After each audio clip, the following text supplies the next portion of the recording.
अगर इनको आर्थिक रूप से सुदृढ़ होना है तो इनको सबसे पहले अपना सामाजिक पिछड़ापन दूर करना पड़ेगा, क्योंकि सामाजिक पिछड़ापन समाज में है, समाज में सामाजिक भेदभाव है, जातीय भेदभाव है। उसके कारण जो है, जो इनके लिए अवसर उपलब्ध हो सकते थे, वो अवसर जो है जातिवाद होने के कारण जो है वो उनसे छीन ले जाते हैं। इसलिए साथियों, इस देश के जो महापुरुष हुए, परम पूज्य बाबा साहेब भीमराव अम्बेडकर, तथागत बुद्ध, ज्योतिबा फूले, मान्यवर साहब कांशीराम जी, साहू जी महाराज, नारायण गुरु और तमाम जो संत महापुरुष हुए इस समाज के, उन्होंने जो है आर्थिक संपन्नता के लिए अभियान नहीं चलाया। आर्थिक संपन्नता में जो बाधक तत्व हैं उनको दूर करने का आंदोलन चलाया। और मान्यवर साहब कांशीराम जी ने, बाबा साहेब ने इस देश के लोगों की सामाजिक स्थिति सुधारने के लिए जो मुहिम चलाई, जब ये बहुजन शब्द का इस्तेमाल किया गया तो उनका ध्येय यही था कि SC, ST और OBC उनके साथ में जो है माइनॉरिटीज़ को जोड़ दिया जाए, मिला लिया जाए, ताकि ये सब लोग मिलकर जो इनके साथ इस देश में कोई वर्ग अन्याय, अत्याचार व शोषण करने का प्रयास कर रहा है, तो उससे जो है ये लोग जो हैं अपने आप को बचा सकें और उनके शोषण और अत्याचार से। आदतें हैं, अभी अगर हम अपनी आदतों को चेक करें तो हमारी आदतें अभी भी हिंदू संस्कृति की ही हैं। अभी बौद्ध संस्कृति से उनका कोई मतलब नहीं है, क्योंकि बौद्ध संस्कृति जो है आपको कहती है कि भोगने से बचो, आवश्यकता के अनुसार आप अपना जीवन जियो, ये कहती है बौद्ध।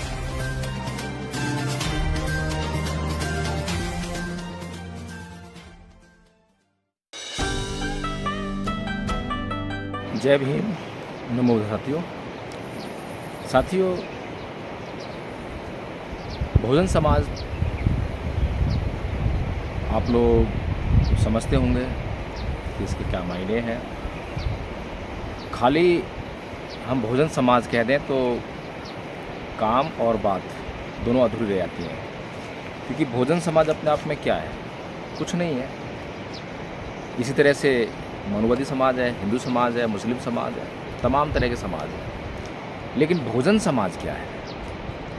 बहुजन समाज वह समाज जिसमें कि SC, ST और OBC ये तीन तो समाज या समुदाय या वर्ग ऐसे हैं जो कि कॉन्स्टिट्यूशनल है, संवैधानिक है। संविधान के अंदर जो है ये वर्ग क्रिएट किए गए हैं। जातियाँ नहीं है, वर्ग हैं। SC जाति नहीं है, वर्ग है। ST जाति नहीं है, वर्ग है। OBC जाति नहीं है, वर्ग है। अभी जो वर्ग हैं ये जाति समूह है, यानी विभिन्न जातियों को मिलाकर एक समूह बनाया गया है, एक वर्ग बनाया गया है। इन वर्गों को बनाने का आधार क्या है? इन वर्गों को बनाने का आधार है इनका पिछड़ापन। ये सामाजिक दृष्टि से पिछड़े हुए हैं और सामाजिक दृष्टि से पिछड़ेपन का जो दंश है इन लोगों को झेलना पड़ा। उसके कारण से इनकी जो आर्थिक व्यवस्था है वो खराब हो गई, और आर्थिक व्यवस्था खराब होने के कारण जो है इनको अगर कहें कि इनकी जो ज़िंदगी है वो पशुवत हो गई, पशुओं से भी बदतर हो गई। इसीलिए संविधान के अंदर इन लोगों को मुख्य धारा में आने के लिए, जो लोग अग्रणी हैं, जिन लोगों के पास इस देश के तमाम साधन और संसाधन उनके कब्जे में हैं, तो उनके साथ मिलकर ये अपना भी विकास निश्चित कर सकें, ये भी इस देश में अपने जीने के अवसर ढूंढ सकें। इसलिए संविधान के अंदर ये तीन वर्ग क्रिएट किए गए, SC, ST और OBC। ये कोई जाति नहीं है, लेकिन जातियों का समूह है। SC अगर हम बात करते हैं कि SC जो वर्ग है, अनुसूचित जाति जो वर्ग है संविधान के अंदर, उसका मतलब है कि उसके अंदर बहुत सारी जातियां हैं, शेड्यूल्ड है। जो जातियों का शेड्यूल है उसको मिलाकर SC वर्ग बनता है। अब इसमें अगर कुछ जातियों की बात करूं, जैसे कि जाटव या चमार, चूढ़ा, कहीं पर कुछ नाम से पुकारा जाता है, कहीं पर किसी नाम पुकारा जाता है, वाल्मीकि, भंगी, धानक, खटीक, इस तरह से जो है कुछ जातियों को मिलाकर एक शेड्यूल तैयार किया गया। उसको कहा कि ये SC वर्ग है। इसी प्रकार से एसटी में कुछ जातियों को मिलाकर शेड्यूल तैयार किया गया और उनको कहा गया कि ये एसटी हैं। इसी प्रकार से जो ओबीसी का भी एक शेड्यूल तैयार किया गया और उन जातियों को उसमें डाल दिया गया और कहा गया कि ये ओबीसी हैं। तो इनको जो है किसी भी एक जाति, जिस जाति के नाम से समाज में इनको अपमानित किया जाता है, उस अपमान से बचाने के लिए ये एक नाम दे दिया गया कि भाई ये इस देश में सामाजिक रूप से, आर्थिक रूप से पिछड़े हुए लोग हैं और इनको जो है एससी कह कर पुकारा जाए, एसटी कह कर पुकारा जाए और ओबीसी कह पुकारा जाए। तो हम बहुजन समाज की बात कर रहे थे। तो बहुजन समाज का एक बहुत बड़ा हिस्सा एससी, एसटी और ओबीसी हुआ। दूसरा जो है माइनॉरिटीज़, यानी कि इस देश में जो हिंदू समाज है, हिंदू धर्म के मानने वाले लोग हैं, वो बहुसंख्यक हैं।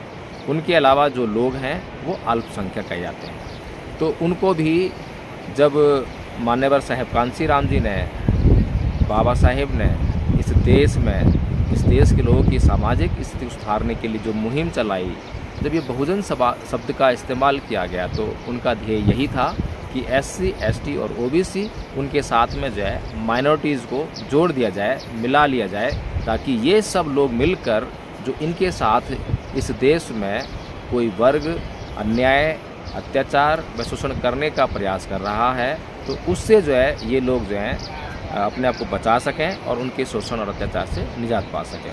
तो ये मुख्य उद्देश्य रहा बहुजन समाज का निर्माण करने का, और बहुजन समाज जो है इस तरीके से बनाया जाता है।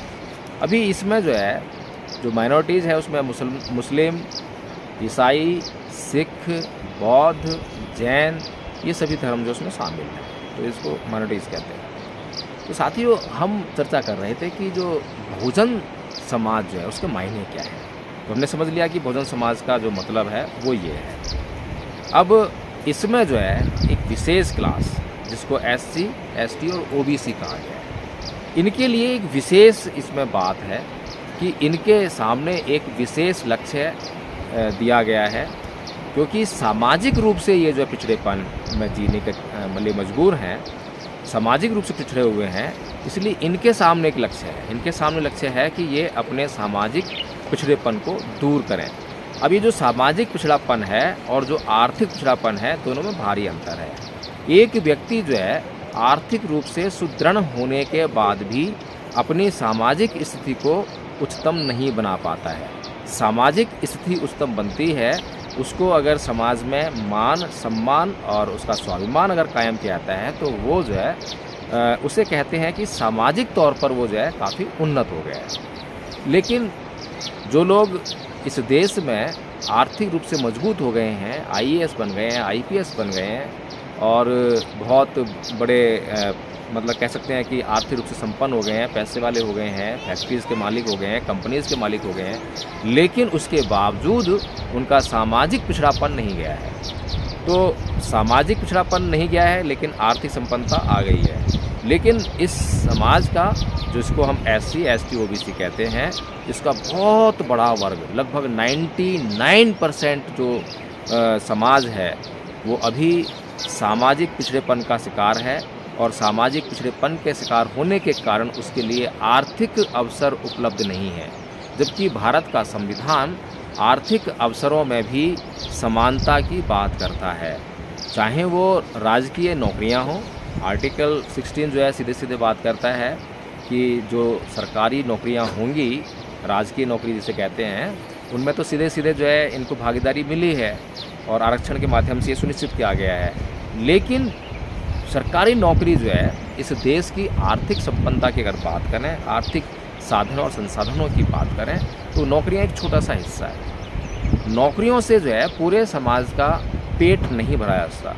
नौकरियों से जो है, यानी कि जो सरकारी नौकरियां हैं, उनसे इस जो एससी, एसटी, ओबीसी हैं, इनके जो आर्थिक पिछड़ेपन है उसको दूर नहीं किया जा सकता है। इनको आर्थिक रूप से संपन्न नहीं बनाया जा सकता है। इनको अगर आर्थिक रूप से संपन्न बनाना है, अगर इनको आर्थिक रूप से सुदृढ़ होना है, तो इनको सबसे पहले अपना सामाजिक पिछड़ापन दूर करना पड़ेगा। क्योंकि सामाजिक पिछड़ापन समाज में है, समाज में सामाजिक भेदभाव है, जातीय भेदभाव है, उसके कारण जो है जो इनके लिए अवसर उपलब्ध हो सकते थे, वो अवसर जो है जातिवाद होने के कारण जो है वो उनसे छीन ले जाते हैं। इसलिए साथियों, इस देश के जो महापुरुष हुए, परम पूज्य बाबा साहेब भीमराव अम्बेडकर, तथागत बुद्ध, ज्योतिबा फूले, मान्यवर साहब कांसीराम जी, साहू जी महाराज, नारायण गुरु और तमाम जो संत महापुरुष हुए इस समाज के, उन्होंने जो है आर्थिक संपन्नता के लिए अभियान नहीं चलाया। आर्थिक संपन्नता में जो बाधक तत्व हैं उनको दूर करने का आंदोलन चलाया। और आर्थिक संपन्नता में जो बाधक तत्व है वो है सामाजिक भेदभाव, क्योंकि जिन लोगों के पास इस देश के साधन हैं, संसाधन हैं, उनके माध्यम से ही यह जो आर्थिक संपन्नता ये आनी है। या तो वो जो है बराबरी की जो भी उनके पास संपन्नता है उसमें बराबरी की हमें भागीदारी दे दें SC ST OBC को, लेकिन वो ऐसा नहीं करेंगे। तो फिर कम से कम जो है जो अवसर उनको मिलने चाहिए इन लोगों को, वो उनको जो है लेने दें और उन अवसरों को प्राप्त करके ये जो अपना आर्थिक जो पिछड़ापन है इसको दूर कर लें। तो साथियों, इसका जो अभियान है इन महापुरुषों ने चलाया, लेकिन इस अभियान में क्या समस्याएं आ रही हैं, क्या प्रॉब्लम है, क्या बाधक तत्व हैं, उन पर चर्चा करना बहुत ज़रूरी है। अगर उन पर चर्चा नहीं करेंगे, उसको समझेंगे नहीं, तो हम लोग जो है अपने जो आर्थिक जो संपन्नता है उसको हासिल नहीं कर पाएंगे और सामाजिक पिछड़ापन हमारा दूर नहीं हो पाएगा और वो एक बाधक तत्व बना रहेगा। इसलिए जो है हमारे लिए सबसे ज़रूरी चीज़ है, क्योंकि हम एक ऐसी संस्कृति का शिकार हैं जो हमें आगे बढ़ने से रोकती है, जो हमें आर्थिक संपन्नता पाने से रोकती है, जो हमें मान सम्मान और स्वाभिमान की जो गरिमा होती है उसको फील करने से, उसको अनुभव करने से, उसको महसूस करने से रोकती है। तो ये जो संस्कृति है जिसमें हम लोग जीने के लिए मजबूर हैं, वो संस्कृति कौन सी है? अभी हम सभी जानते हैं कि अभी जो अम्बेडकरवादी लोग हैं वो ये कहेंगे कि हमारा हिंदू धर्म से कोई मतलब नहीं है, हम तो अम्बेडकरवादी हैं, हम तो बाबा साहेब के अनुयायी हैं और हमने जो है हिंदू धर्म छोड़ दिया है, बौद्ध धर्म अपना लिया है। लेकिन मैं बात कर रहा हूँ संस्कृति की। धर्म छोड़ दिया है आपने, मंदिर जाना छोड़ दिया आपने, पूजा पाठ करना छोड़ दिया आपने, अंधविश्वास छोड़ दिया आपने, पाखंड छोड़ दिया, ठीक है, लेकिन ये सब जो है संस्कृति का प्रतीकात्मक हिस्सा है जिससे कि आप जो है आर्थिक रूप से संपन्नता को हासिल नहीं कर सकते हैं, अपने सामाजिक जो पिछड़ापन है उसको दूर नहीं कर सकते हैं। इसीलिए ये महत्वपूर्ण है कि आप अपनी सांस्कृतिक परिवर्तन को ध्यान से समझें, ध्यान से सोचें कि सांस्कृतिक परिवर्तन है क्या। अभी हमारे भीतर जो है एक संस्कृति है भोगने की संस्कृति, यानी कि थोड़ा सा सुख आया तो उसको भोग लिया और जैसे ही सुख को भोग लिया तो दोबारा से फिर उसी दुख के अभाव में जीने के लिए मजबूर। ये जो भोगने की संस्कृति जो है ये हिंदू संस्कृति है। हिंदू संस्कृति से निकलकर हम लोग आए हैं, लेकिन जो हिंदू संस्कृति थी उससे हमारा पिछड़ा नहीं छूटा है। यानी कि जो हमारी आदतें हैं, अभी अगर हम अपनी आदतों को चेक करें तो हमारी आदतें अभी भी हिंदू संस्कृति की ही हैं। अभी बौद्ध संस्कृति से उनका कोई मतलब नहीं है, क्योंकि बौद्ध संस्कृति जो है आपको कहती है कि भोगने से बचो, आवश्यकता के अनुसार आप अपना जीवन जियो, ये कहती है बौद्ध संस्कृति। और बौद्ध संस्कृति जो है जब ये बात कहती है कि आवश्यकता के अनुसार अपना जीवन जियो और भोग की संस्कृति को छोड़ दो, तो इसका मतलब ये है कि जब आपके पास थोड़ा सा साधन उत्पन्न हो जाता है, थोड़ा सा साधन से जब सुख उत्पन्न होता है तो उसको आप जो है री इन्वेस्ट कर दीजिए। री इन्वेस्टमेंट जैसे हम लोग जो है अपनी आर्थिक संपन्नता को बढ़ाने के लिए थोड़ा पैसा कमाते हैं, फिर उसको बचा कर जो है उसमें से कुछ जो हमारे लिए ज़रूरी चीज़ें हैं वो हमने ख़रीद ली, हमने अपना जीवन चलाने के लिए उनका उपभोग कर लिया, लेकिन उसमें से बहुत बड़ा हिस्सा या कुछ हिस्सा जो है बचा के और हमने आगे आने वाली ज़िंदगी के लिए, फ्यूचर के लिए इन्वेस्ट कर दिया, उसे री इन्वेस्ट करते हैं। तो इस प्रकार से जो है जो हमारे पास सुख आया है उस सुख में से थोड़ा सा तो उपभोग कर लिया, उसके बाद जो बाकी बचा है उसको हमने आगे अपने बड़े लक्ष्य के लिए उसको री इन्वेस्ट कर दिया। और जब हम इस प्रकार से री इन्वेस्ट करते जाते हैं तो हम देखते हैं कि हमारी ज़िंदगी से जो है दुख धीरे धीरे गायब होता जाता है और सुख हमारी ज़िंदगी में आता जाता है।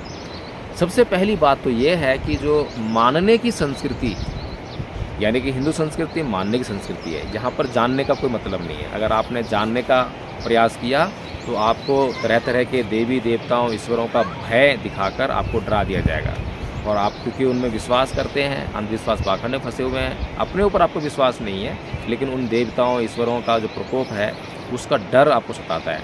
आपको ये पक्का विश्वास है कि हाँ ऐसा होता है, इसलिए वे लोग जो है आपको जो है ये डर दिखाकर आपको लगातार जो है उसी संस्कृति में जीने के लिए मजबूर करते हैं और आपको छोटा होने का अनुभव लगातार कराते हैं, नीच होने का अनुभव लगातार कराते हैं। आपके लिए जो गरिमामय स्थिति इस देश के संविधान के द्वारा बाबा साहेब डॉक्टर भीमराव अम्बेडकर ने पैदा की, उसको आप फील नहीं करते हैं, बल्कि आपकी जो सामाजिक स्थिति इस देश में बनी हुई है, पैदा होती है आपको जो सामाजिक स्थिति मिली कि आप हिंदू धर्म का हिस्सा हैं, हिंदू धर्म में आप जो है चमार हैं, चूड़े हैं, भंगी हैं, वाल्मीकि हैं, कठीक हैं, ये सब आपको पता है और आप जो है इसी तरह से जो है जीने लगे हैं, आदत आपकी इसी तरह जीने की बन गई है। तो साथियों, आपको जो है ये सांस्कृतिक परिवर्तन करना पड़ेगा, और जब तक आप ये सांस्कृतिक परिवर्तन नहीं करेंगे तब तक जो है आपका कल्याण होने वाला नहीं है। इसीलिए धम्मपद संघ ने एक अभियान शुरू किया है, उसका नाम दिया है सांस्कृतिक परिवर्तन अभियान, और उस सांस्कृतिक परिवर्तन को करने के लिए, उसको निश्चित करने के लिए विश्व अशांति निवारण स्कूल की स्थापना की गई है। और इस विश्व अशांति निवारण स्कूल में ट्रेनिंग दी जाती है, प्रशिक्षण दिया जाता है, 3 साल का कोर्स बनाया है, और जो व्यक्ति जैसा कोर्स करना चाहे, प्रथम वर्ष का जो कोर्स है वो सबके लिए कंपलसरी है, बहुत ज़रूरी है। जैसे कि साक्षरता के लिए आपको कम से कम अपना पढ़ना लिखना आना चाहिए, ज़रूरी होता है, इसी प्रकार से बौद्ध धर्म का प्रचार करने के लिए, सांस्कृतिक परिवर्तन को सुनिश्चित करने के लिए एक एलिमेंट्री एजुकेशन छोटी सी है वो बहुत ज़रूरी है। तो धम्मपद संघ जो है विश्व अशांति निवारण स्कूल के माध्यम से ये कार्य कर रहा है, और दिन ब दिन जो है ये अब बढ़ते जा रहा है, क्योंकि लोगों को समझ में आ रहा है कि उनकी असली जो जड़ है समस्याओं की वो कहाँ पर है, क्या है। तो असली समस्या समझ में आ गई है, उसका समाधान समझ में आ रहा है, तो लोग इसीलिए जो है अब इस ओर तवज्जो दे रहे हैं। अब लोग जो हैं, जो बहुजन समाज के जो हवाई नेता हैं, उनकी असलियत भी समझने लगे हैं कि किस प्रकार से वो छोटे छोटे स्वार्थों को लेकर, समाज के लिए कोई उनके लिए त्याग नहीं है, बलिदान नहीं है, समर्पण नहीं है, कुछ नहीं है उनके पास समाज के लिए। उनके पास समाज को मूर्ख बनाकर, समाज का लाभ उठाकर, समाज की भावनाओं का लाभ उठाकर अपने स्वार्थों की पूर्ति करना ही उद्देश्य है। तो इसीलिए साथियों, मैं आप लोगों से विनम्र निवेदन करता हूँ, नंबर स्क्रीन पर फ्लैश किया जा रहा है, आप तुरंत जो है फ़ोन करें और धम्मपद संघ से जुड़ें और विश्व अशांति निवारण स्कूल में तुरंत एडमिशन लें। इसमें कोई फ़ीस आपको जो है आर्थिक रूप से नहीं देनी पड़ती है, इसकी फ़ीस केवल और केवल आपका समर्पण है, डेडिकेशन। आप डेडिकेट हो जाइए अपने समाज के प्रति, यही इसकी फ़ीस है। अगर समाज के प्रति आप डेडिकेट हो जाएंगे तो फिर कोई समस्या रह ही नहीं जाएगी। लेकिन हम डेडिकेट होते हैं अपने प्रति, सेल्फ, कि मुझे अपनी ज़िंदगी जीनी है, दूसरे भाड़ में जाएं, मुझे अपनी संपत्ति अर्जित करनी है, दूसरे भाड़ में जाएं। जब आप समाज के प्रति डेडिकेट हो जाएंगे तो आप भी समाज का हिस्सा हैं, जब समाज ग्रो करेगा तो आप भी ग्रो कर जाएंगे। इसी सोच को लेकर जो है ये जो संघ है इसका निर्माण किया गया है। इस संघ में मेरा अपना कुछ जो है महत्व नहीं है, विशेष महत्व कुछ नहीं है। मैं एक साधारण सदस्य के तौर पर इस संघ में काम करता हूँ। संघ की बाकायदा कार्यकारिणी है, उस कार्यकारिणी में मैंने अपने आप को अलग रखा है। कार्यकारिणी डिसीजन लेती है, निर्णय करती है, और जो मेरी योग्यता है, मेरी योग्यता के अनुसार मुझे काम सौंपती है, मैं उसी हिसाब से काम करता हूँ। इसी तरह से जो संघ के और भी सदस्य हैं, आचार्य हैं, उनके अंदर जो योग्यता है उनको भी वही काम सौंपती है, तो वो काम करके देते हैं संघ को जो है। इस तरह से ये संघ जो है आज बहुजन समाज का सच्चे अर्थों में निर्माण कर रहा है, और जब सच्चे अर्थों में सच्चाई से बहुजन समाज का निर्माण होगा तो निश्चित तौर पर जो है हम लोग अपनी समस्याओं से छुटकारा पा लेंगे। तो साथियों, इसी के साथ मैं आप लोगों से आज सुनूंगा। जय भीम, नमो बुद्धाय।